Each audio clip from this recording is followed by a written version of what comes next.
Hello student,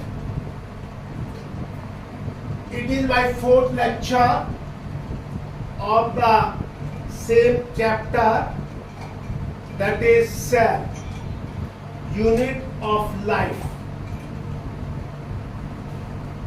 In the last video I told you about the plasma membrane, biomembrane, cell membrane. But the remaining part of that which is related with the plasma membrane or cell membrane, इसमें है कि how the substances go across the membrane. membrane के are par substance कैसे जाते हैं,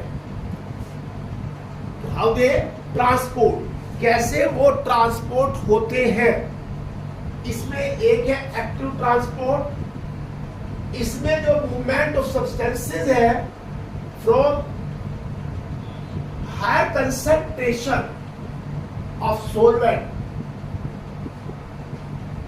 यानी movement of the substances होता है अगेंस्ट द कंसंट्रेशन ग्रेडियंट, यानी lower to higher concentration gradient पे होता है.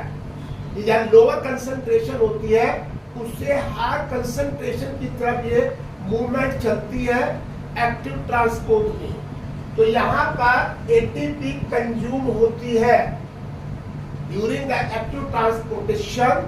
इसमें आपने ध्यान रखना है कि लोअर टू हायर कंसंट्रेशन जाता है और यहाँ पर एटीपी कंज्यूम होती है और ये occur it happen few ions and molecules, that is sodium potassium pump. इसके एग्जांपल है ये कुछ आयंस या मॉलिक्यूल्स में होता है, जैसे sodium ion and potassium ion pump. तो ये आप ध्यान रखिए, एक्टिव ट्रांसपोर्ट एनर्जी कंज्यूम होती है. पैसिव ट्रांसपोर्ट में एनर्जी का कंजम्पशन नहीं होता, do not require the energy.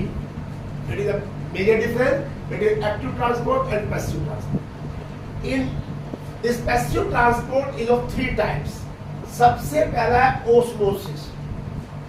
Osmosis में जो सब्सटेंसेस है from higher concentration of solvent toward the lower concentration of solvent, ये जहां पर सोलवेंट की अमाउंट ज्यादा होती है और सोल्यूट की कम होती है, वहां से जो सोलवेंट है उसका फ्लो होता है toward the lower concentration of solvent, जिसमें सोल्यूट ज्यादा होता है. तो वहां पर ये फ्लो ऑफ द सब्सटेंसेस होता है अक्रॉस द मेम्ब्रेन. ऑस्मोसिस में मेम्ब्रेन का होना जरूरी है. सिंपल डिफ्यूजन, यहां पर कंसंट्रेशन सोल्यूट होती है, higher concentration of solute toward the lower concentration. यहां पर कंसंट्रेशन सोल्यूट एक साइड में ज्यादा होती है और दूसरे साइड में कम होती है, जैसे कि गैसेस में होता है. गैसेस जो कि flow from higher concentration to lower concentration, जहां पे मिक्स हो जाती है. स्मॉल मॉलिक्यूल्स होते हैं उनमें भी इस तरह का होता है. तो ये सिंपल डिफ्यूजन में higher concentration to lower concentration होता है of the solute. Facilitated diffusion, इसमें जो मॉलिक्यूल्स का ट्रांसपोर्ट होता है अलोंग द कंसंट्रेशन ग्रेडियंट होता है by the help of ions. Channels होते हैं या परमेज एंजाइम होता है. ये क्वेश्चन आपका एमसीक्यू में आ सकता है कि जो फैसिलिटेटेड डिफ्यूजन है ये किस तरीके से होता है. इसमें आयन चैनल्स बनते हैं या परमेज एंजाइम, दोनों इसके अंदर इन्वॉल्व होते हैं फॉर दी डिफ्यूजन और फॉर दी ट्रांसपोर्टेशन. नेक्स्ट है यहाँ पे सेल वॉल. देखिए सेल वॉल को रॉबर्ट हुक ने 1665 में डिस्कवर किया था. was the man who discovered it. Cell wall की जो यूनिक प्रॉपर्टी है रिजिड होती है, नॉन लिविंग होती है और ये प्लाज्मा मेम्ब्रेन के बाहर होती है in plant cell as well as in fungi. Plant cell में और फंजाई में प्लाज्मा मेम्ब्रेन के बाहर ये प्रेजेंट होती है. कौन? Cell wall. अगर आप यहाँ पर do the study of the structure of the cell, देखिए सेल वॉल में यहाँ पर 3 डिफरेंट लेयर्स होती है, 3 डिफरेंट पार्ट्स होते हैं। सबसे पहला पार्ट है मिडल लैमेला। ये जो मिडल लैमेला है, it is present between the 2 cells, 2 neighbouring cells, 2 neighbouring cells के बीच में यहाँ पर एक लेयर होती है जिसे मिडल लैमेला कहते हैं। जैसे 2 घरों के बीच में दीवार होती है, 2 कमरों के बीच में दीवार होती है, वैसे ही यहाँ पर 2 सेल के बीच में एक लेयर होती है जो कि कैल्शियम पेक्टेट की बनी हुई होती है, उसको हम मिडल लैमेला कहते हैं। तो मिडल लैमेला दोनों सेल को आपस में ज्वाइन करती है। साथ साथ क्या होता है कि ये एक सेल है, ये दूसरी सेल है, दोनों cell both the cells are connected with each other by the cytoplasmic extension। आप देखते जो गैप से मार्क किया गया है, ये साइटोप्लाज्मिक एक्सटेंशन है। These are called plasmodesmata। एक बात ध्यान रखना, plasmodesmata are present only in animal cell and they are the cytoplasmic extension। They connect one cell with the another। और 2 सेल के बीच में मिडल लैमेला होती है।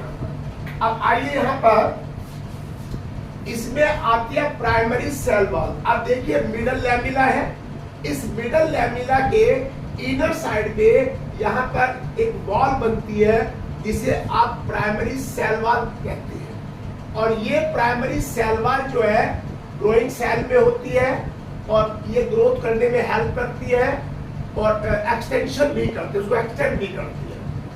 जब सेल ग्रो होती है तो प्राइमरी सेल वॉल डैमेज हो जाती है, खत्म हो जाती है, ये डिमिनिश्ड हो जाती है when cell attain the maturity. ये आपको क्वेश्चन नीट में आ सकता है कि अगर प्लांट सेल के अंदर प्राइमरी सेल वॉल की ग्रोथ हो रही है तो उसका क्या होगा। तो एट मैच्योरिटी इट डिमिनिश्ड, ये डिमिनिश हो जाती है, कम हो जाती है, डिसअपियर होती है। इसके बाद सेकेंडरी सेल वॉल आती है। ये सेकेंडरी सेल वॉल जो है, ये जो प्राइमरी सेल वॉल है इसके अंदर की साइड में बनती है। It is form to the inner side of the primary cell wall. तो सेकेंडरी सेल वॉल जो है ये inside of the primary cell wall बनती है। इसका सेकेंडरी सेल वॉल का और प्राइमरी सेल वॉल दोनों का कंपोजिशन सेम है। इसका कंपोजिशन इसके सिमिलर, दोनों का कंपोजिशन सेम है।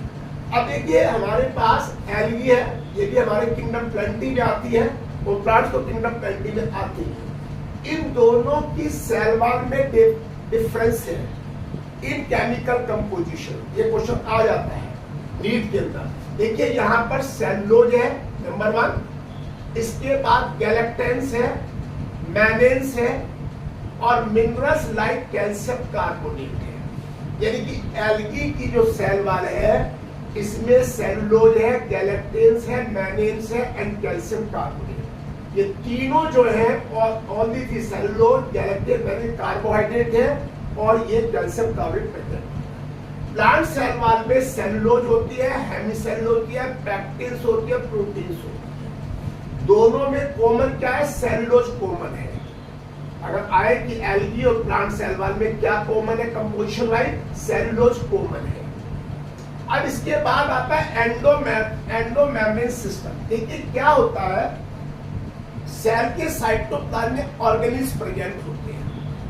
ये जो ऑर्गेनिल्स प्रेजेंट होते हैं इनमें यहाँ पर मेम्ब्रेन होती है, ये मेम्ब्रेन बाउंडेड ऑर्गेनिल्स होते हैं। इसमें आपका न्यूक्लियर एनवेलप आता है, एंडोप्लाज्मिक रेटिकुलम आता है, गोल्गी कॉम्प्लेक्स आता है, लाइसोसोम्स आता है, वैक्यूल्स है, they all are suspended in the cytoplasm. ये सब मिलकर के they make the endomembrane system. देखिए mitochondria, plastid and peroxisomes. Mitochondria, plastid and peroxisomes, ये एंडोमेम्ब्रेन सिस्टम के पार्ट नहीं है।